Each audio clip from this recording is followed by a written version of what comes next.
Okay, welcome back to the Amberdata Podcast, where we explore the people, products, and protocols shaping the digital asset ecosystem. I'm Izzy Henderson, and I'm really excited to be joined by Francesco Piccoli, who is the CEO and co-founder of Almanax, a Web3 security company using cutting-edge AI to prevent catastrophic hacks on the blockchain. I think pretty much everyone that listens to the Amberdata Podcast will be interested in this. Hacks have caused over $9 billion in losses over the past 3 years. So we're going to explore Francesco's journey, how Almanax is transforming smart contract security, and why the industry's approach is fundamentally broken. So welcome. Thank you so much for coming on. Thank you for having me, Izzy. Before we get into Almanax, I'd love to hear more about your background. I mean, we've known each other in the industry for a while now. You've been at a couple of cool Web3 companies and a lot of security related companies. So take it away. Yeah, we keep meeting each other at events as well. And the Exactly. last one was in London, I believe. But Yeah. yeah, my background is in aerospace engineering, actually. Oh, And I grew up in Italy, studied there aerospace engineering, and then my undergrad in Madrid. And then I came to the US for grad school originally. Hardware wasn't really for me. Decided I wanted to dive into software. So I did my grad school at Berkeley in machine learning and AI, and then I almost like immediately like joined the blockchain industry. Been started doing some research around 2019 with folks in the Ripple team, and right after in 2020 I joined my previous startup, on-chain AI, originally as a data scientist, and then we kind of expanded quite a bit. I ended up kind of doing a little bit of everything and becoming the head of product there. head But of while I was product, there, I think, is more than a little bit of everything. So give yourself the prop there. That's awesome. yeah, but the we you know I basically spent 4 years there, and we specialize in investigating crypto hacks. So every time you saw like news, like headlines of like Yeah. a major hack, millions of dollars, sometimes hundreds of millions of dollars stolen, generally we were behind, kind of like behind the Wow. curtains of doing investigations, with kind of like that like hacked protocol and obviously like law enforcement. But again, was there roughly 4 years. I left around a year and a half ago to start Almanax because of like some of like the gaps that I saw in the market, but So can what tell you were those that. gaps? What were those gaps? Was there an aha moment where you went, oh wow, there's, a massive gap in Web3 security? Yeah, so the security always moves slower, right? It's always got like almost Totally. like an afterthought, right? Obviously, Web3 in general like moves like very fast, but as we've seen, right, there's been like almost $15 billion like stolen in the industry in the Wow. past 4 or 5 years. The biggest hack has happened like this year. There's a lot of the hacks that I was looking at could have been prevented with better either like security tools or security processes or practices, etc. And so, if the industry really wanted to mature and be ready for institutional adoption and mass adoption from consumers, we needed like a better security posture, which is what led me to like starting Almanax. And so then what shaped your conviction about using AI for that smart contract security? Yeah, it was a combination of uh, two things, right? I saw on one end that we needed better tooling for the industry and also like better practices, and at the same time, like LLMs were starting to become like relatively okay when we Right. started Yeah. at identifying security issues. They were getting like smarter and smarter. So I saw that trend where at some point those LLMs would become like potentially better than humans. And so it was like an interesting point in history because we needed better security tools.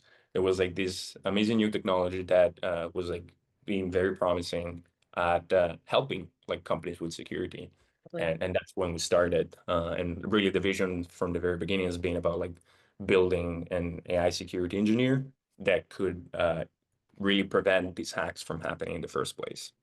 So it's a lot of right place, right time, just with the technology and the industry. But let's dive deep into Almanax. At its core, what is it?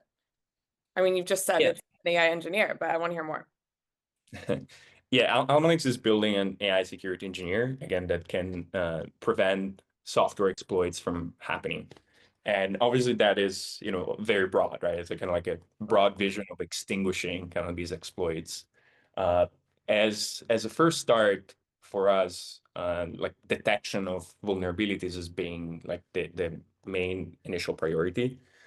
We started around a year and a half ago, identifying, like building like a product that could almost like read code, understand the logic of like that code base, and identifying potential security flaws that could lead to an exploit.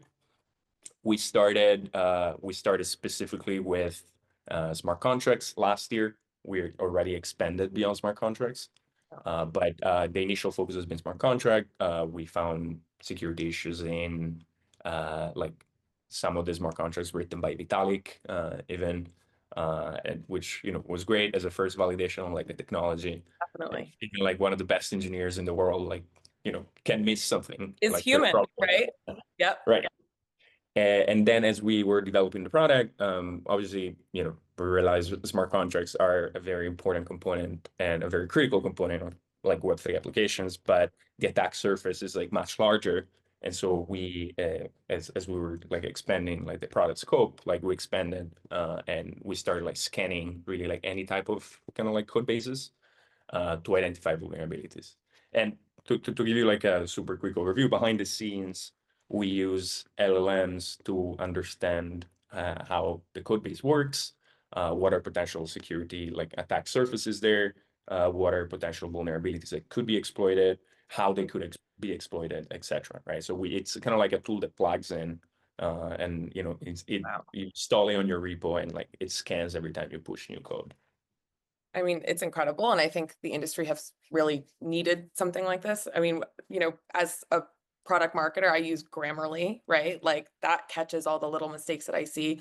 This is on a massive scale and massive dollars that have just been lost to, I would say, human error. But I think it's also, this is a new industry and we're learning as we go and learning how to build. And like you said, security has been an afterthought. Now that we're really building such a large infrastructure layer with this, now that this is becoming so institutionalized, the industry is really bought in, it's exploding, right?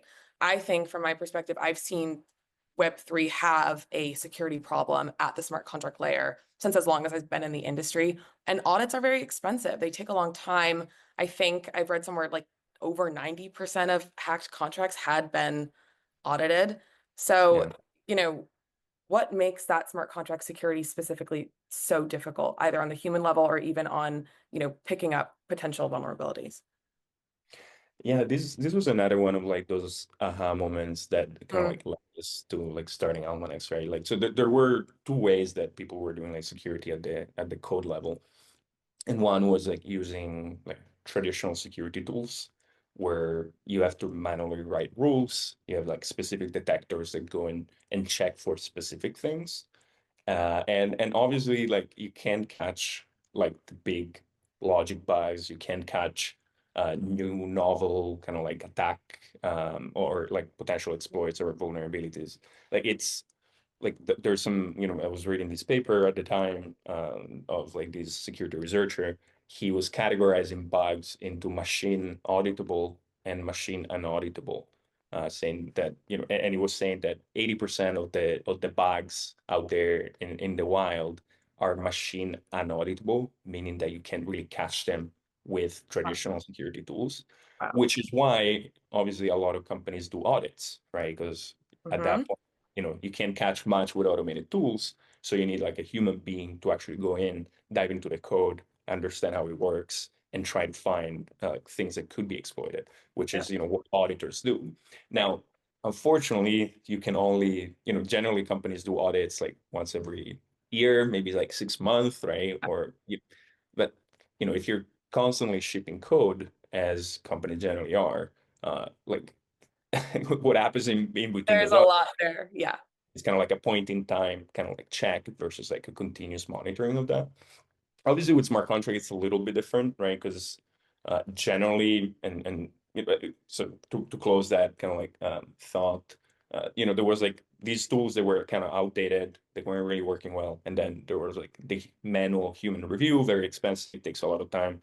LLMs were kind of like sitting in between, right? They could Mhm. understand like bugs and code like in a way that was more similar to like kind of like human beings rather than Right. like the quite traditional security tools. And they were trending towards like becoming better and better, like getting closer to humans. So that's kind of like another of the trends we saw, which like led us like to start Almanax. But when it comes to like smart contracts specifically, there's obviously, especially on Ethereum, when you launch a smart contract, they're generally immutable. I mean, there's some things that you can do right now to kind of like uh, change change what you Sure. deployed. But Uh, generally, we at least, on an institutional level, we like to make sure people really hone in yeah. on that immutability. Yeah. So you have this immutability kind of like property, and then you have like generally money that is like locked in the smart contract is at that protocol level. And so like if I hack Facebook, I still, customer information. If I hack a smart contract, I walk out the door directly with money. And three, they're generally open source. And so it's, everybody can go see the code, analyze it, and really like go and interact with it. And so that's those are like specific properties of smart contract that make it like relatively hard to kind of like secure. And that's why people like spend a lot of money on audits, right, etc. I never really thought about the open source aspect of it, but it's so true. Like you really can analyze the code and work hard to find the vulnerabilities because, it's just an open book, which I don't think we've dealt with in, on this scale and other types of technology. There's a comment floating around that Almanax could become the data dog of on-chain security. Do you see Almanax going horizontal into observability or staying focused on prevention?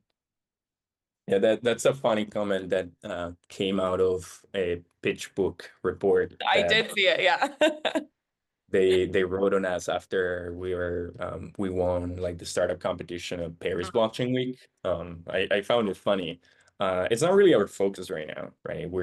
I mean, observability is a very broad like word, right? So you could argue that if you shift left completely observability and you put it at the kind of like at the code level or like at the Or like the push level, monitoring, yeah, that is like part of like the totally. observability falls under the observability umbrella, right?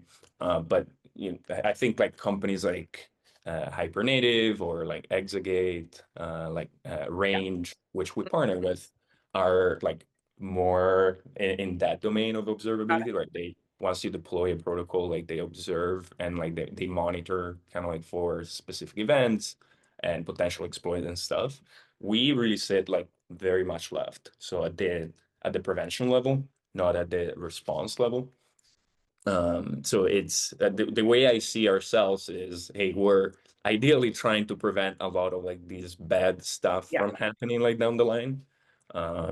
So like I guess you could argue it might fall under the observability umbrella anyway, but that I tend not to get caught up in the lingo too much. totally. And I think, you have a very clear vision and yeah, I completely understand that. Okay, so let's maybe talk about a recent exploit. Could you walk us through the XRP Ledger JavaScript library package exploit? This was a big one. I saw you guys did a little blog piece on it as well. What happened? Yeah, so this is something that happened in April where XRPL JS, like this node package, Yeah. um, that is used like by a lot of companies that are kind of like building the XRPL ecosystem, like was exploited. Someone like a bad actor apparently fished like a Ripple employee that was responsible for maintaining that specifically like package and was able to push some malicious code that would essentially like steal private keys from like any protocol that was using that like malicious package. And it was good that it was caught kind of like relatively fast Yeah. by like some security researchers that then alerted Ripple and that which took some remediation steps. But it's kind of scary, right? Because like Yeah. obviously like today's software is very composable. Like you're not building everything from scratch. You generally use like open source libraries that someone else like built, and you build like you have those Lego pieces that you kind of like you build your application on top of. But not many companies are looking at what's in those Lego pieces. And Yeah. brings me to my previous point, right? It's not just smart contracts that lead to exploits.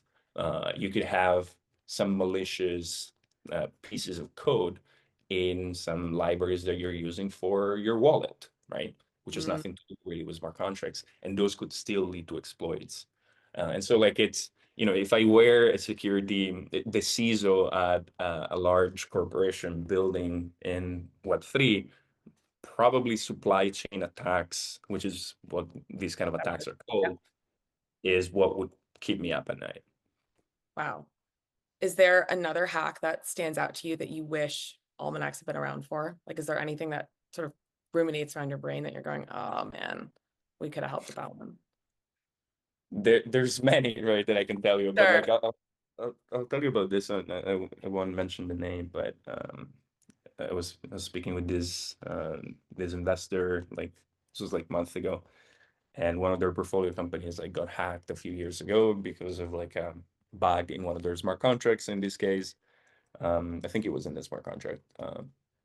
Well, and anyway, it was kind of like I think it was in their smart contract. And then kind of like they got hacked. They eventually, for not much, I think it was like $600,000, the first one. Then they eventually like fixed things, redeployed, whatever. And 2 years after, they end up like repushing kind of like similar code. And so they end up like getting rehacked for the same reason, this time for like tens of millions of dollars. And Gotta hurt. That hurts for that sure. hurts because, like it's something that was already caught. And Yeah. if you had some basic checks, instead of like doing an audit every, year or 6 months, Like, they probably would have caught that.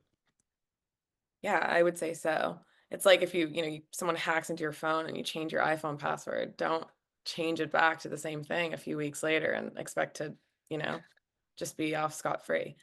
That would hurt. Right. What other protections should projects be putting in place, against hacks, against supply chain hacks, really all of it? Yeah, it's a combination of like multiple things. Obviously, it's not always like one tool fit all. Yeah. Um, Obviously, like attacks can be, directly to the code, directly to the smart contract. They could be like supply chain attacks, like the ones that we talked about. A lot of them are social engineering attacks, like phishing, like and others. So like it's a combination of things, right, that obviously companies should do, from like having multi-factor authentication, ideally like YubiKeys, like those kind of like hardware forms of authentication are generally like what I prefer. Uh, on the kind of like the code attacks at the code level, obviously having some sort of like automated checks every time you're pushing code, whether it's Yep. like Almanax or whether it's like some other kind of tools, even if they're like the old tools, could be like Oh, sorry. Slither or like some other like traditional ones that kind of checks your code base every time you're pushing new code. Yeah. That is ideal. Obviously, having something that specifically checks for like your dependency risk. So there's a few tools out there that look at like your entire kind of like dependency graph and tell you whether there's something that has been found that might affect you. So like those type of like dependency like scanners are something that I would recommend companies like using. Obviously, they should do, before you go and launch. This is all stuff that you should do, before you go and launch. You should keep doing it after, you launch your project. But obviously, companies should still do their audits, right, before they go and they go live and they open source everything. They should, there's audit competitions as well that have been like pretty popular in the past few years. There's like bug bounties that they should set up after, they launch and they open Great. source, so that if someone finds something, instead of like, they're Yeah. Incentivize incentivized it, to please. tell you, Yeah, right? exactly. And do like an ethical disclosure versus like going and exploiting it. And then obviously they should use like these like continuous like threat monitoring like tools that we were talking earlier about, from like Hypernative, like Range, etc. And I mean, uh, like they probably at some point will need some anti-money laundering solutions. Like that's kind of like another whole other category. But like these are steps that companies should like think of. Obviously, also like there's a good podcast that I was listening to recently from the CISO at Polygon, who was like talking about like how to set up your multi-sigs, like, and you know that you should have like different policies based on how much money you're holding as a protocol, right? So these are some basic steps that companies should be thinking of. Great. So then where do you see the broader ecosystem heading in terms of automated security versus human-led? Should there always be a mix of both? Do you think we're headed towards really, AI primarily? Should we be heading towards AI primarily? Not completely, right? Yeah. I mean, like the way I look at this is there's obviously these tools are getting better and better, and companies like it should be a no-brainer for companies like to integrate it because obviously you're not gonna have like engineers looking at every line of code every single day, every single hour, and even if you have, they might miss something, right? So like you should have like technology that helps you Yeah. in doing that. Obviously, I do think there should still be some human oversight in the same way that Waymo operates, right? If you've been in San Exactly. Francisco Yeah. and there's like you've tried Waymo, like I mean, it's an amazing piece of technology. I feel way safer in a Waymo than in an Uber personally, 100%. Yeah, I completely. but behind that there's generally like one operator between like 3 and 5 cars I was reading recently, right? So you still have like you have Wow. technology that is kind of like helping you like move people in this case, right? But you Totally. still have some sort of like some way of doing like human oversight Yeah. over that piece of technology, right? It's not that security teams are going away tomorrow. You're going to Right. have tools that help security teams in the like bigger challenges that are going to face in the next few years, because now we're pushing 10x more code than we used to with like coding assistant tools like Cursor. But you know, security teams are not maybe going to scale 10x as well, Right. right? Probably going to have technology that helps you kind of like scaling the effect of our security teams 10x. So Definitely. that's how And I'm thinking doing that about in it. the background, I think we always need humans as some sort of back end infrastructure regardless. And yeah, I can definitely see that relationship sort of evening out. Mm. So then, I mean, at Amberdata, obviously we're an institutional data infrastructure provider. Our vantage point has been over the last few years that, as we're following the money flowing into blockchains and digital assets, we can really see how all of this is becoming integrated with TradFi. One thing we consistently hear from our customers is, well, number one, we need regulation, right? And number two, is the security there yet? I'm still nervous about keeping money on chain or, transacting and all this stuff. So are regulations and security intertwined? And where do you see this standard of security moving over the next couple of years? Yeah, it's a good question, right? So we've come a long way since I started in the industry in like 2019. It was a little bit the Wild West, It was, and yeah. obviously that led to a lot of exploits like over the years, but also like a lot of innovation. Um, so the way I see this is always, you know, if you get institutions coming in, their security posture is much different Yes. than, you know, three kids in a garage building like an NFT marketplace, Right. right? It's completely different beast. It's So standardized. Yeah. yeah, they're gonna bring some of their best practices when it comes to security, but also like the industry is maturing because people are, you know, have been waking up. Like every time there's a hack, people look at it and say, okay, how can we do better? Right. Which is right. Like it's like, unfortunately, every time there's a plane crash, you know, new regulation is generally written to try to avoid like that plane crash. Right. Similar kind of like in crypto, every time there's like a new hack, it's not necessarily regulation that needs to be written immediately, but there's best practices that kind of like get Mhm. adopted. Yeah. Now, so on one end, there's like the force of the industry that is kind of like moving in that direction of like, okay, this is a standard that we should all be doing and we should all be talking about, Yeah. whether it's, you know, like the bug bounties or, you know, like automated scanning or, you know, some other things. And on the other end, you know, obviously every government is looking at kind of like having like a regulatory framework for the industry, and all the compliance and security are generally part of like these regulations, whether it's like MiCA and DORA in Europe, Yep. or what has been discussed now in the US. So those are kind of like frameworks that are setting some sort of like standards for like institutions that want to do something in the industry. And all of these frameworks now talk about security and like security steps that companies should take. So I'm never kind of like, never think that like regulation should be kind of like the only force Right. that pushes the industry in improving. I think I think we we've seen are it as an hasn't industry, been but that. We've yeah, grown this industry, so massively without the rails and that security that a right, lot of people need. And I think that that speaks for itself for sure. 100%. But then at that point, regulation might help, right, as well. Definitely. And so then in 5 years, what would you envision the gold standard for Web3 security looking like? Pretty similar to what I was mentioning earlier, Mm, right? Are you taking all these steps almost like, I yeah, wouldn't say, I don't like checklists because it feels like, or you're just like just ticking off wrote. like items, Yeah. but really having like that security focused like approach, where, okay, we're gonna take security like serious as a company from the get-go. So we're doing security at, like every layer of the stack.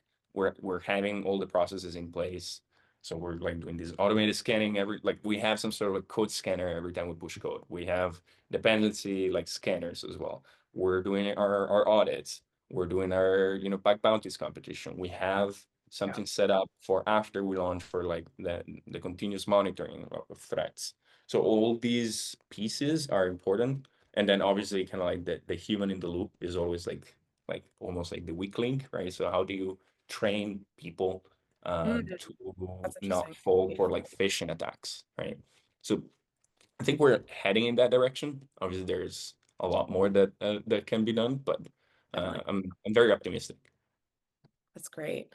No, I mean, that's so true. That human training aspect is difficult. And I feel like phishing attacks get more intelligent every day, and we also need to grow with that and learn from that. Like I mean, I've fallen for one before. Nothing happened, but I clicked and I went, oh, wait a minute. But it's Yeah. that, having that check in your brain that I think is not necessarily natural for a lot of people, but is starting. Yeah. Now, one thing that I think will be important and more security people are waking up to it is the fact that really AI is getting very good at uh, well, first of all, it's getting very good at creating new like complicated attacks.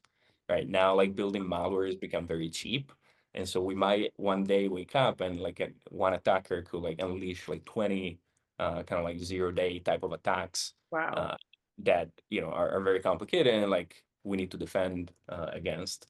And so like that brings me to the defensive perspective, right? Like if we're not looking at how AI can help like companies and individuals even kind of like defend themselves, we're kind of like falling It will be behind. used maliciously anyway, right? So you gotta counter water, Yeah. maybe. Security is always like a cat and mouse game, and Right. generally attackers kind of like move faster than Yep. we That's do what on the makes it so defensive fun. side. I guess. Okay, so then what's next for Almanax? There's still a lot that we need to do, right? Like so the vision is to build this AI security engineer and that can like assist security Yeah, teams in like their quest of like preventing hacks. Obviously we built the first component of it, right? Which is yeah. like automating this detection of like vulnerabilities and like not only automating it, but improving it. Can we have like better detection compared to existing tools and lower false positive rate? And like, and then eventually like have these be almost like having like a security engineer 24/7 looking at the code. Now, there's a whole other like set of things that a security engineer does in a company, whether it is looking at alerts from security tools, triaging these alerts, responding to them, like helping fix them. So those are all like aspects that we want to tackle with Almanax. So we heard very often that security teams spend a lot of time just looking and triaging false Yeah. positives. And you could do a first AI pass on that, right? That maybe saves like even just like a few hours a day for like a person.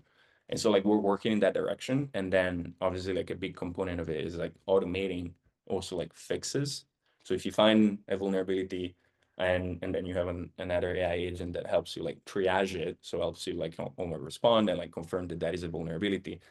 You probably want at some point like having someone fix it and having like another AI agent that goes and like fixes for you with obviously like, human oversight. Wow. I think that that's kind of like the direction where we want to go. Again, like still a lot of work to do, but we're seeing Totally. very promising results. I mean, I think it's incredible. You guys are such a new team, 2024, and have, raised awesome money. You guys are making such a big splash in the industry. It's pretty incredible to see. Thank you so much for joining us. This was so informative, really great advice on security best practices. To any of our listeners, if you're building in Web3 and want to learn more about Almanax, check them out at almanax.ai. I will link it below in the description. And Francesco, thank you so much for joining us. This was fun. Thank you, Izzy.